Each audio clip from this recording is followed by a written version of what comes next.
Graça, misericórdia e paz da parte de nosso Senhor e Salvador, Jesus Cristo. Amém?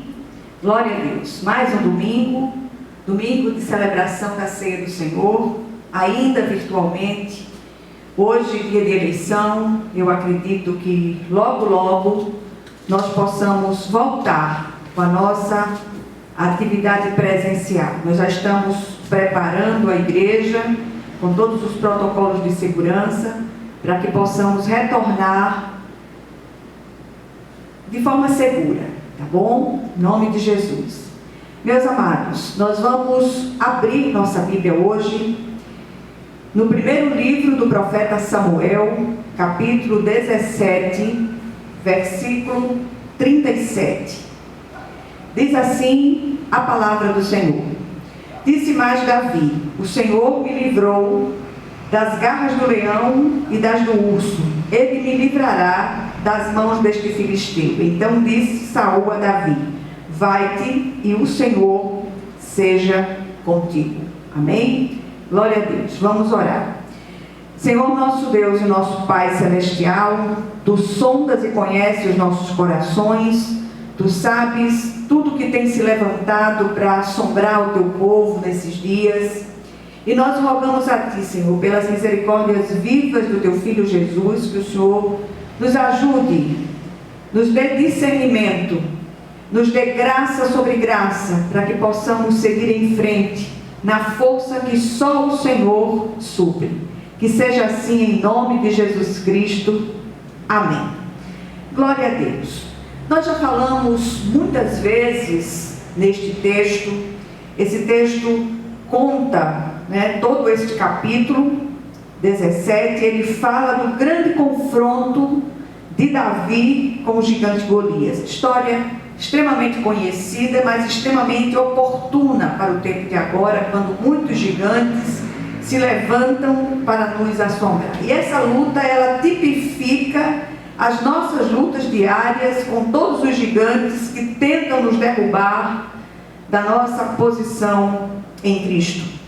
Golias era um descendente de Enaque, era um Enaquim, ou seja, era descendente de um gigante que viveu no passado, e ele levanta-se para afrontar os exércitos de Israel. Temido pelo seu tamanho descomunal, ele faz todo Israel tremer e se acovardar diante de suas ameaças, que não eram poucas.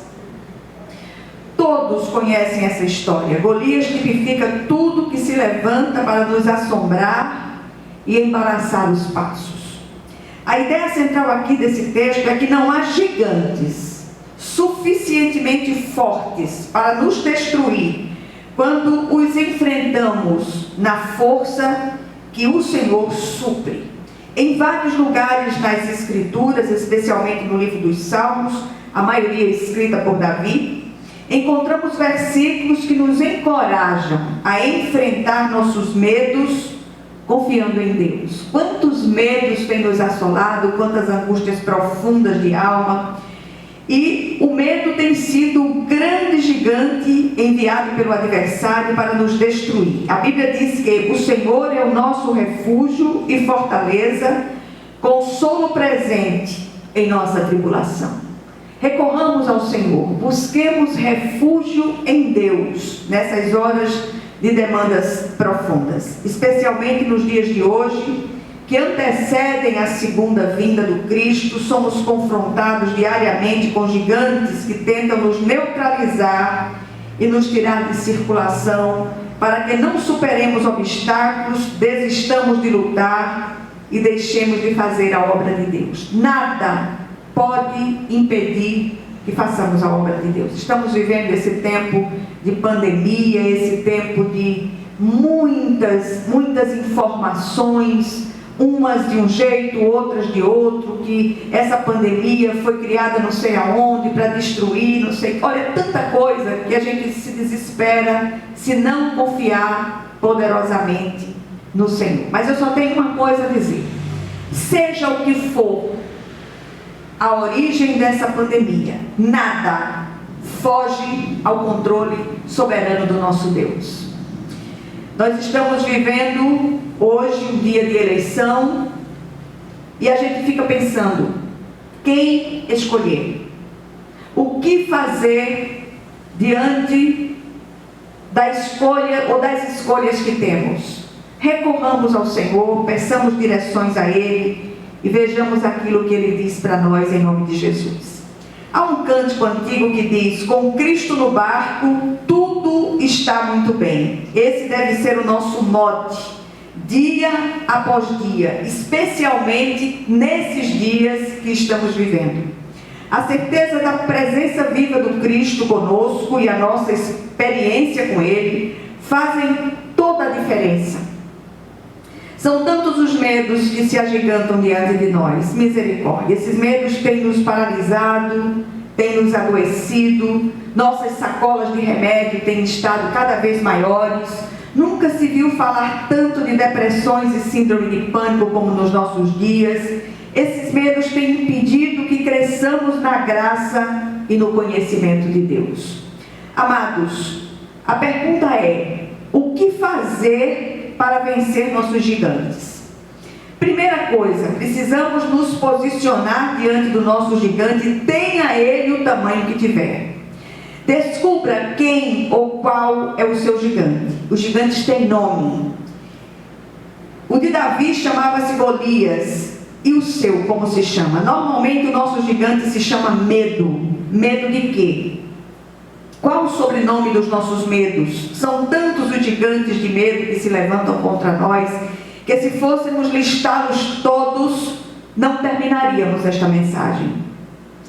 E hoje eu queria sugerir a você que liste os seus medos e os apresente como carta aberta diante do Pai. Hoje nós vamos entregar os nossos medos ao Senhor e não vamos pegá-los de volta, em nome de Jesus. A primeira coisa que Davi nos ensina é não fugir da luta, não importa a aparência do oponente. O Senhor pelejará por nós. Que seja assim em nome de Jesus. Segunda coisa que podemos fazer para vencer nossos gigantes: precisamos ter ousadia para dar um salto de fé nas mãos de Deus. Davi trouxe à memória o que Deus fizera por intermédio dele no passado. Do mesmo jeito que o Senhor o ajudou a matar um leão e um urso, o faria prevalecer agora. Quantas vitórias Deus tem nos dado. Nós sempre temos listas de pedidos de oração. Deveríamos fazer listas de respostas de oração. Essas listas vão turbinar a nossa fé. Em Hebreus 11:1 encontramos que fé é uma firme convicção. Davi possuía esta firme convicção de fatos que ainda não são vistos. A pergunta é: e quanto a nós? Temos esta firme convicção? O que precisamos é exercitar a nossa fé. Tudo o que vivemos até aqui são treinamentos de Deus, preparações para nos habilitar para cumprir seus propósitos. Propósitos de Deus se cumprem. Terceira coisa que precisamos fazer para derrubar, para vencer nossos gigantes. Como Davi, precisamos rejeitar as palavras derrotistas e de escárnio que são proferidas pelos inimigos. Quando estamos enfrentando uma grande luta, tudo parece levantar-se para nos intimidar e nos fazer retroceder. Já percebeu? Davi não fez caso das palavras de desprezo de Golias. Muitas vezes perdemos a luta porque prestamos atenção às palavras de derrota que chegam aos nossos ouvidos. Ouvi outro dia uma lenda interessante a respeito de uma ranzinha que havia caído num fosso muito profundo. E do lado de fora, na beirada daquele fosso, as outras rãs gritavam lá de cima: não adianta, você não vai conseguir, se acomode aí onde você está, você não vai conseguir. E ela lutava cada vez mais e pulava cada vez mais alto e conseguiu sair daquele fosso tão profundo. E quando ela saiu, ela foi agradecer o estímulo que ela pensava que aquelas demais rãs estavam dando a ela. E ela descobriu que não era estímulo, eram palavras de derrota. Ela era surda. E nós precisamos aprender a treinar uma surdez às palavras loucas que dizem contra nós. Davi não fez caso das palavras de desprezo, e é comum encontrarmos Golias até mesmo em nossas igrejas.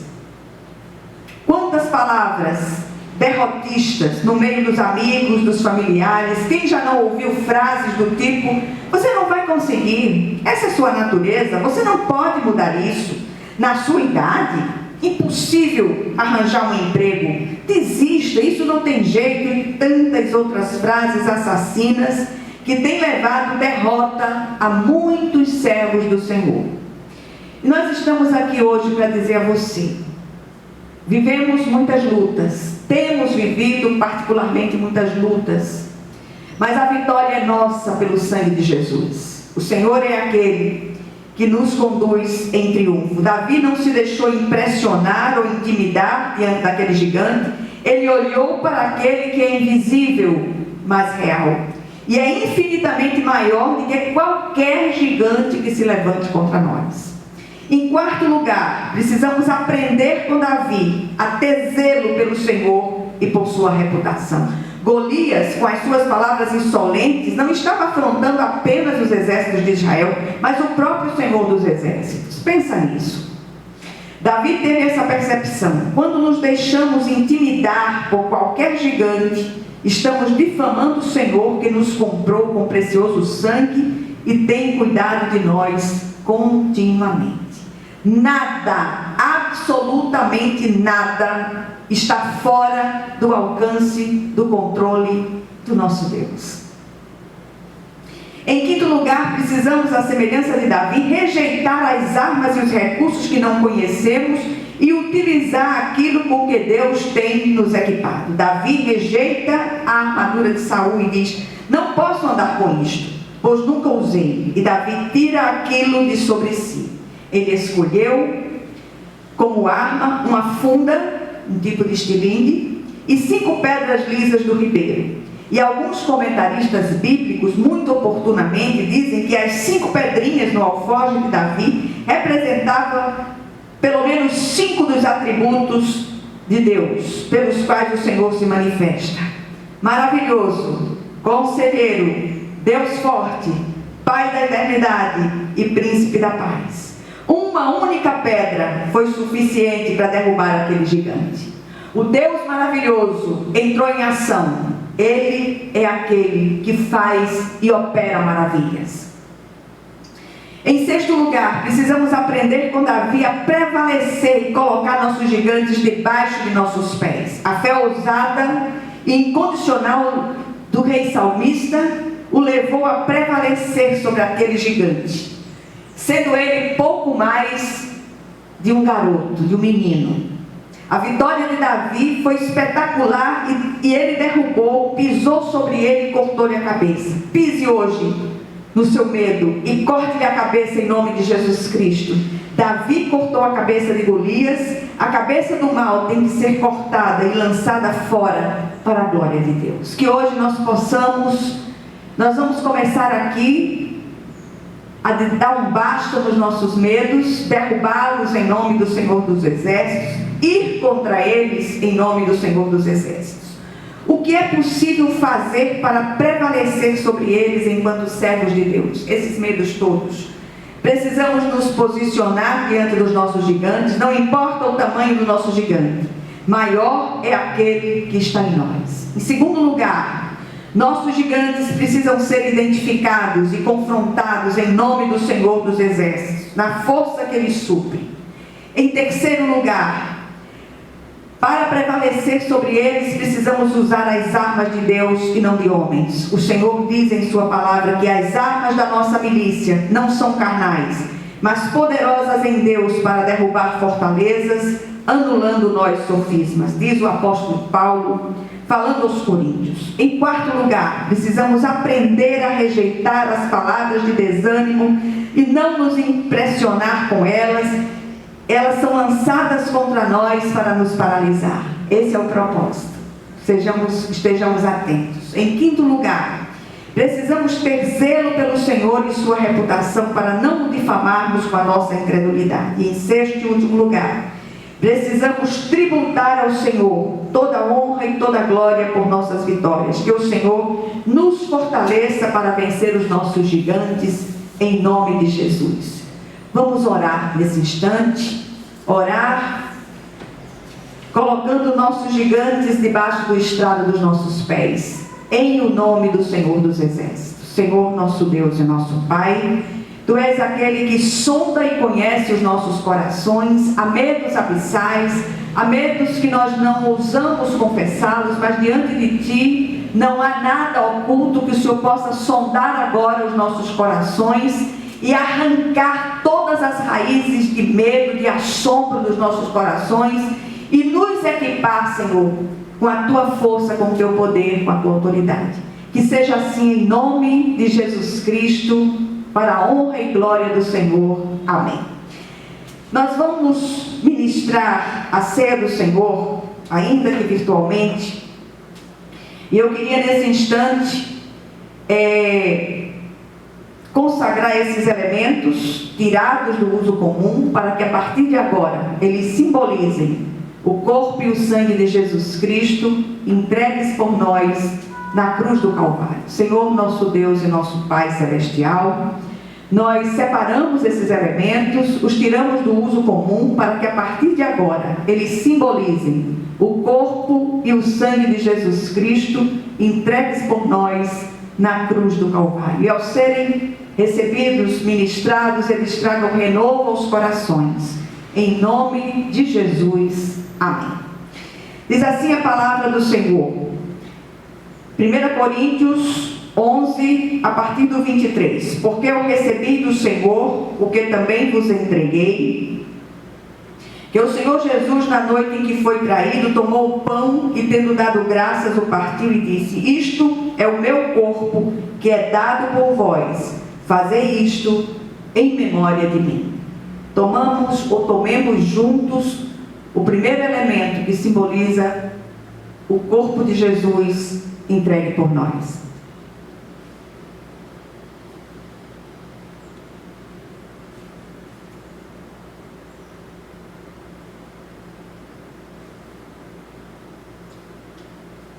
Por semelhante modo, depois de haver ceado, tomou também o cálice, dizendo: este cálice é a nova aliança no meu sangue. Fazei isto todas as vezes que o beberdes, em memória de mim.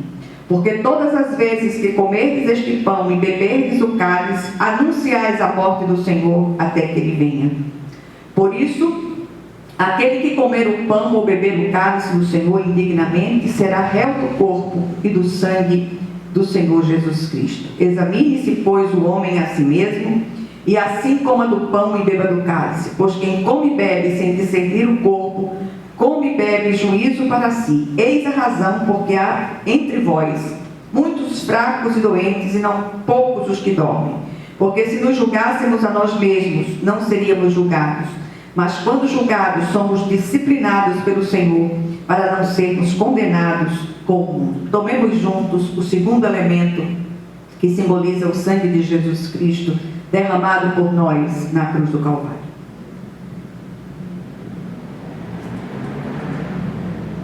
Senhor, nosso Deus e nosso Pai Celestial, desce graça sobre nós, Senhor. Visita os lares, visita as famílias, visita os enfermos, traz ânimo aos corações abatidos, renova as nossas forças para que vençamos os gigantes que surgirem. Abençoa essas eleições, que o Senhor esteja à frente de todas as coisas e que o Teu nome em tudo seja glorificado, Senhor. E que a graça de nosso Senhor e Salvador Jesus Cristo, o amor infinito de Deus, o nosso Pai Celestial, que a comunhão e as consolações do Santo Espírito estejam com todos vocês e com todo o povo de Deus espalhado por toda a face da terra, desde agora e para todo o sempre. Amém, amém e amém. Que Deus os abençoe e conceda uma semana cheia de graça, em nome de Jesus. Amém?